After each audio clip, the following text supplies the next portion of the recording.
Hi guys, and welcome back. Today I'm back on this Dyna. You've seen a bunch of videos on it already. It's been sitting for 9 years. And yesterday I finished my paint job. I'll show you in a minute. It came out really nice. And now I'm in the process of going from the front to the back of the bike and making everything look nice again. So today it's the fork lowers. See, they're really weathered from sitting outside. I want to show you what I do. It costs maybe $20 and a little bit of elbow grease, and it's going to look really nice. Stick around, I'll show you step-by-step process. So before we get to this, as you can see, it's pretty bad. It's all corroded. I want to show you how the paint job came out. I'm really happy we decided with the customer to go with the dark blue. It's kind of a candy blue. It came out really nice. It's smooth as it can be. This is not cut and buff, it's just the way it came out of the gun. So pretty happy with it. Okay guys, so let's get back to this now. I want to mention this is really something anyone can do. I have another video showing more detailed way of jacking the bike up with just the car jack like this one. But as you can see, I'm telling you, it's 100% safe. I've been doing it for 20 years or more. You know, a couple pumps, the wheel is in the air, so we're going to take the wheel off next. So if you guys doing it at home, you got the front fender on. I already have mine removed because of the paint job. So you start with removing the fender. Next we're going to remove is the brake. Next is going to be the axle. Got lucky. I was worried because the bike was sitting all this time. I was thinking this is going to be stuck in there.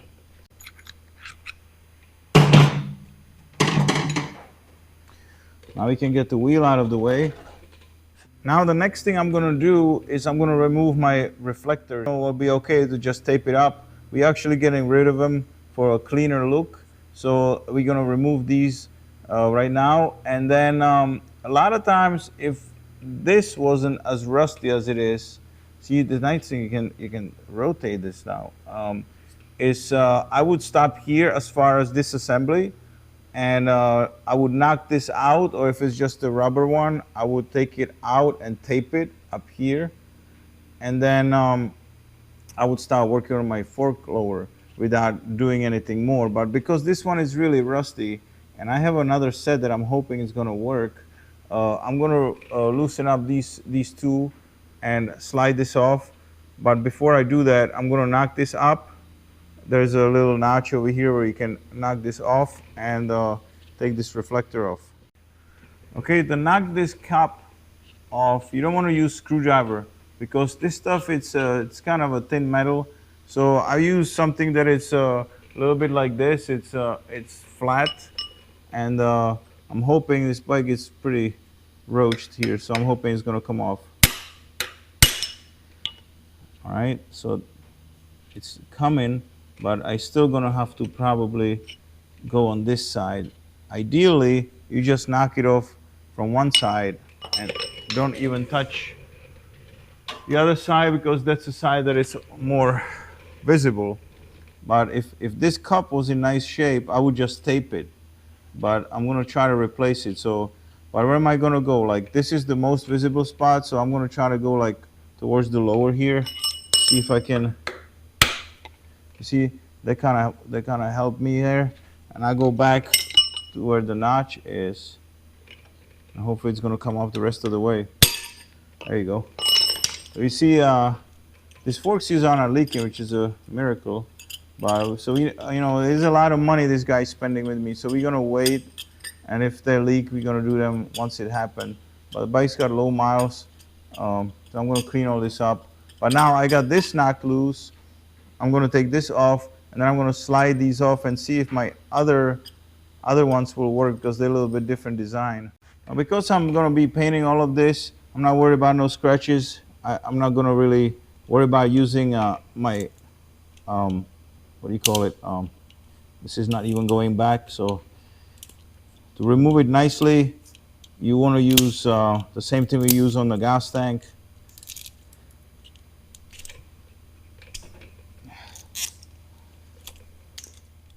Not really happy about breaking it like that, but my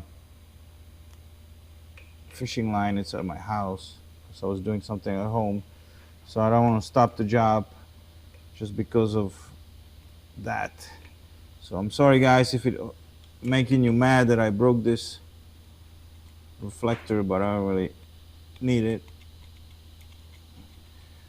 But the fishing line will do the great job. If you want to see another one of my videos removing the badges, the gas tank badges from this gas tank, use fishing line. It works great. So you would put it here and just run it down. It'll cut that glue.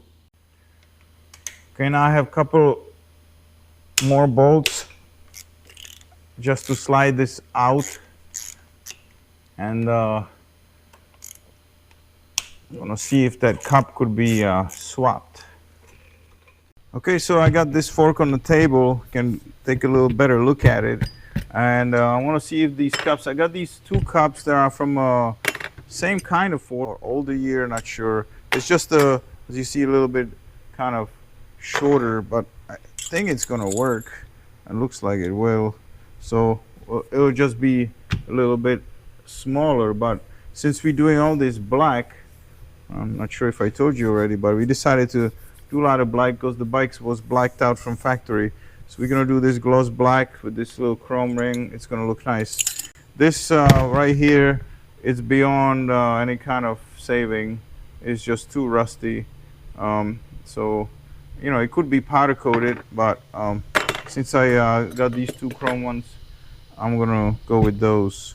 So now the upper tube, it's a little bit pitted, but down here where it's important, it's not pitted. It's just a little bit discoloration here because this cup is so tall. The moisture would, I guess, just get trapped in there a little bit. So this is 3-0 steel wool that I use. Looks like this. You can get it in Home Depot or maybe even Walmart have it. But anything like this little pits over here, it'll do a good job in taking it off. You know, you gotta push pretty good to get results, but it works. So before I paint and start sanding on the bottom, I get this out of the way. So I'm gonna put this back in. It's gonna go back out since I have decided to take it off. I'm not gonna put this cup back on right now. Actually, I'm gonna leave it a little bit lower, a little further away from the bike. Just kind of tighten it with one, and then this will give me a really nice area to work. Before I start, I'm gonna knock this other cup loose and remove this fork from this side.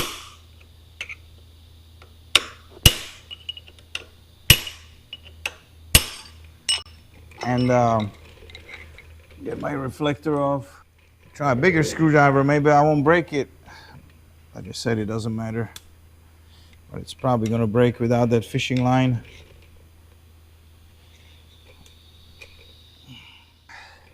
Almost got it off. A little piece stayed behind. Get that out of the way. Okay, so the next step is to sand this down. I told you that you can do this, anyone can do it. I'm gonna use a sander because I have it. But if you were at the driveway or in your garage, you know, you can just start sanding on it by hand, just like this. And this residue that I got here, because I don't care about scratching it, I can just use a razor blade and knock that glue off. So I'm gonna just show you real quick, pretending that, you know, I have no sander and I'm doing this at home. So you will just need, I'm using a 220 sandpaper, so you just need some sandpaper and you know, acetone or a little bit of acetone or carburetor cleaner to clean this off. Like I said, a lot of people would just keep the reflectors on there, tape them up. That's fine. You can tape them up and paint around them. I'm gonna take a little bit of carburetor cleaner here, and they'll take the rest of this glue off. See, now it's clean. So if I was without a sander, I would just sand all this by hand like that. Just takes a little bit longer. But what you want to do, you want to make this nice and smooth. If you look real close, this is rough. If you're gonna paint right over this, it's not gonna look nice. But you're gonna take the sander and right away, because this is aluminum, it's not a hard metal, or the oxidation, it's not anything hard, so it'll just come right off. I'm still gonna have to go around here and do this by hand, but majority of this I can do with my sander, so it'll save me time and my hands.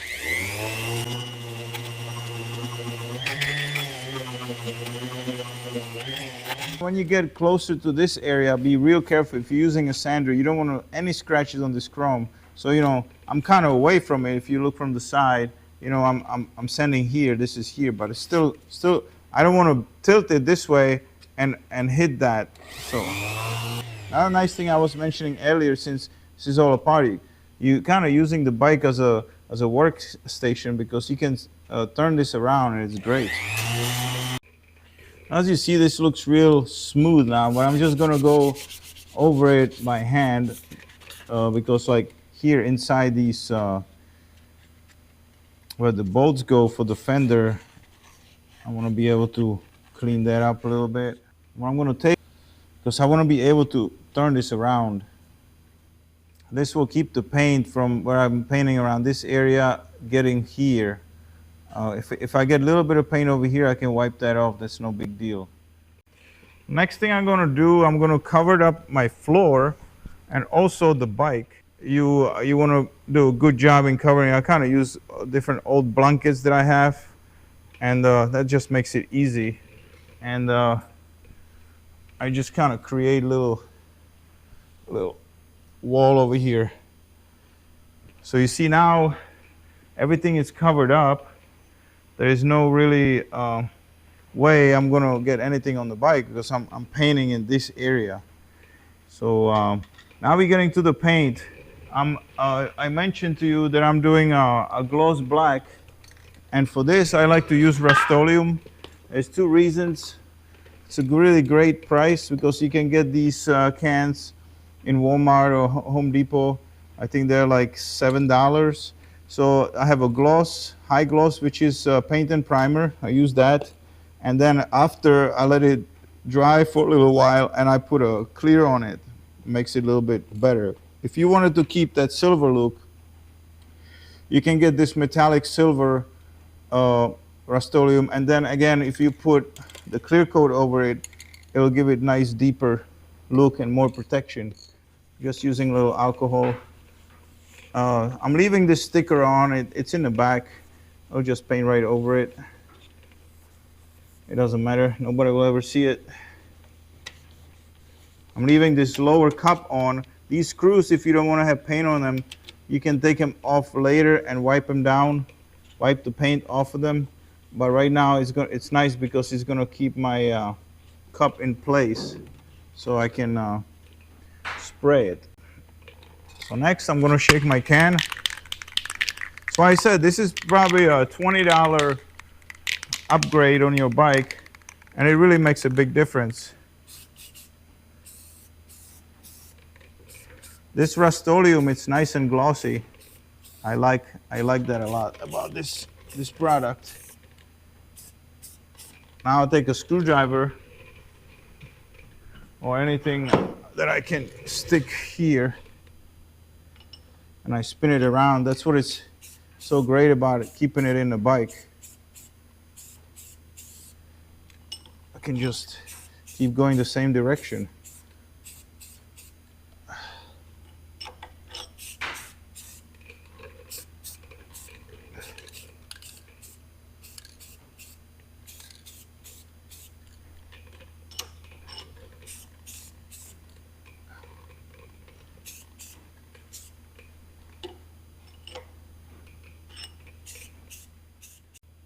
Okay, so I got a couple nice coats on it. You see it's got a really nice gloss to it. As I mentioned, if you since I got overspray over here, it doesn't matter, because I don't have to worry about getting paint here where it matters. And here I can just wipe that off with the acetone or anything without getting close to the painted surface that I just did. So off the camera, I did the other one. It's been now about 3 hours since I finished painting these two. They're backwards in the bike. It doesn't matter. They're just there to dry.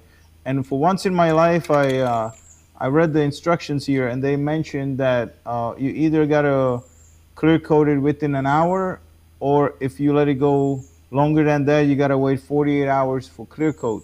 So for now, I'm gonna leave it there.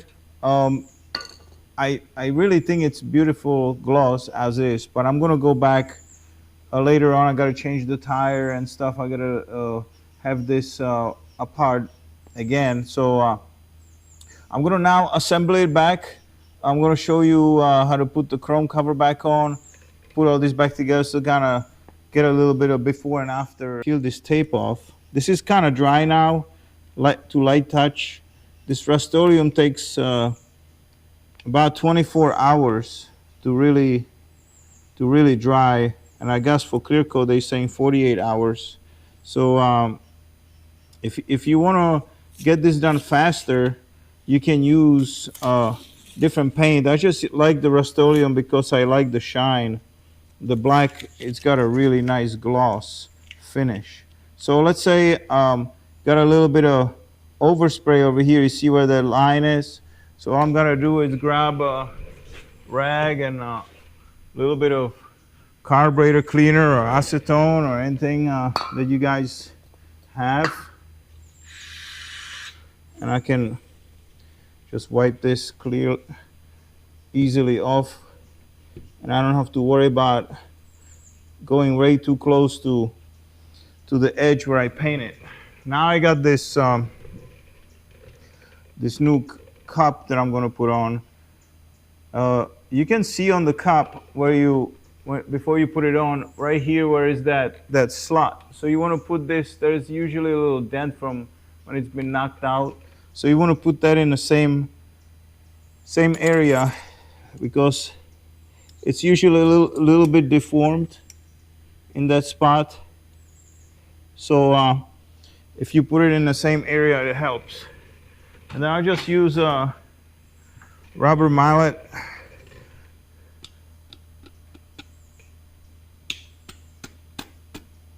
to put it in place.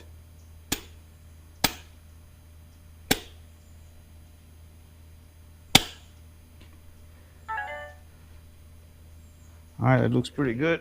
I'll put this back on where it goes. You line them up here nicely so they are the same. I can move these. Like I said, it's still fresh. The paint is fresh, so I want to touch it as little as possible. I just want to put the wheel back on. I'm not going to do the greasing of the axle or anything like that, because it's going to get new tire and the wheel is going to have to get cleaned up some. Like I said, this is just together, so I don't have to have it blocking my work area and have it jacked up. So actually I'm just going to put this together by hand. Just put this and the brake caliper on, which I'm also going to clean up and freshen up. It's going to need new brake pads. Next thing, we're going to take our jack off.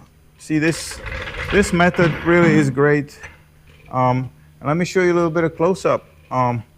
These forks, I mean, look at this wheel, hasn't been cleaned up or anything, so it's kind of dull. But look how glossy is this.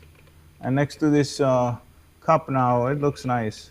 So I just want to show you this. You can really do for a few bucks and just a little bit of time. And we're going to do the whole bike like this, you know, freshen up stuff. I'm getting some stuff powder coated to make it really nice. But I'm really happy with the way this Rust-Oleum came out. Okay, guys, so I just want to say as a closing, Auto Parts Store is your friend for these kind of freshened, fresh up jobs. Like they have caliper paint, they have engine paint, different sheens. You can get gloss, semi-gloss, satin, silver, black, clear coats. So this is what I use. It's made for it. It made to withstand the chemical. It's made to withstand the temperature. So you know, if you want to freshen up your calipers, like these are blank calipers, they kind of roached. A little bit of shot of this makes it look great. If you want to freshen up your engine, which we're gonna have to do, you know, we're gonna take stuff off, paint everything over. It's gonna look nice. Clean it up. So as you see with these forks, it's a night and day difference. So thank you so much for watching, and I'll see you in the next video. Have a good one.